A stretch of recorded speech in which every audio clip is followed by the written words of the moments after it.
Hey there, Mike Barbanica with Blue Line Property Management. I wanted to get a video out to you here, but before we do that, if you like our videos, please below click the like and subscribe button so you can continue to get all of our videos that we put out for owners. So let's talk about policies, insurance policies. And I want to start this out by saying, I'm not an insurance person. I'm not an attorney. I am not giving you insurance advice or legal advice, but I am giving you advice to reach out to those people to continue this conversation that I'm going to start with you right now. I wanted to tell you the kind of the tale of two properties here that we've been dealing with. The first property.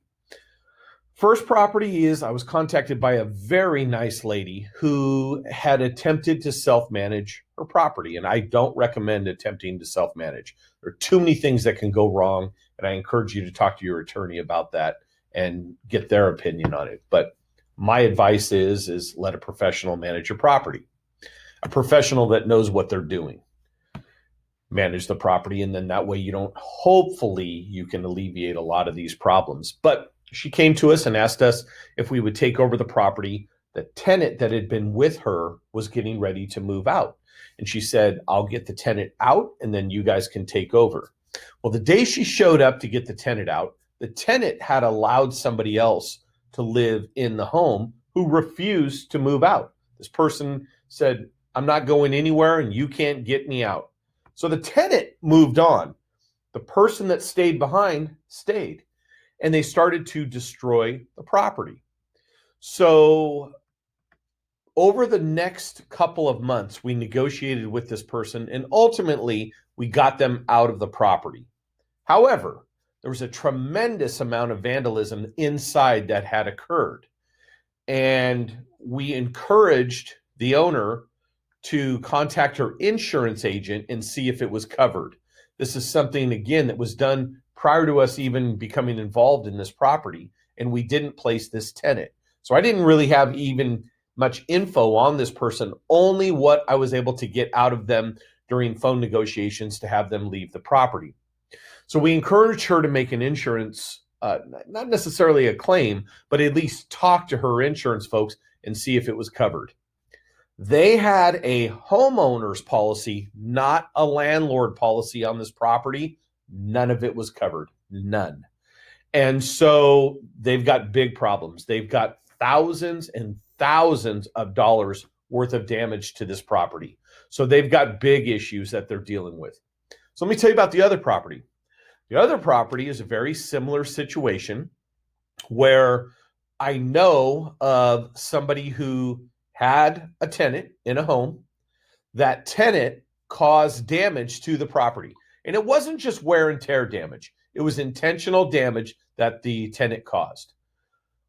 When this person called me for advice, I encouraged them, because they had a landlord's policy, to reach out to their insurance agent and just see if any of it was covered. All of it was covered. They were made whole on everything. And this was several years ago that this one occurred. And that too was a property that we didn't place the tenant in and didn't manage. That person had attempted to self-manage.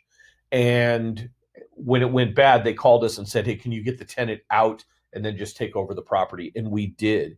When we went into this home, and again, we hadn't placed this person, so I'd never been inside the home. My first experience is when we showed up to actually take the home back with the sheriff's department.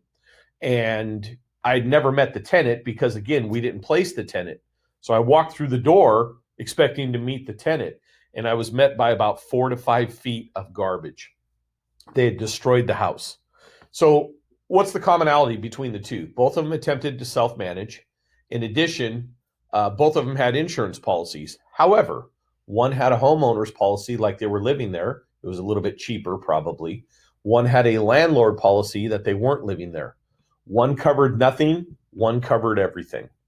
So I'm not telling you what type of policy to buy, but I am telling you, make sure you do have insurance.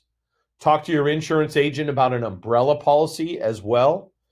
Don't go cheap on your coverages. Whatever you do, don't go cheap, and get the right type of policy.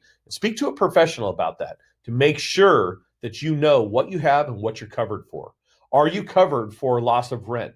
Are you covered for acts of vandalism? Are you covered if it's accidental? What is it that you're covered for? Know that before you have to actually try to use it. Thanks. I hope this helped. Again, below, click the subscribe button.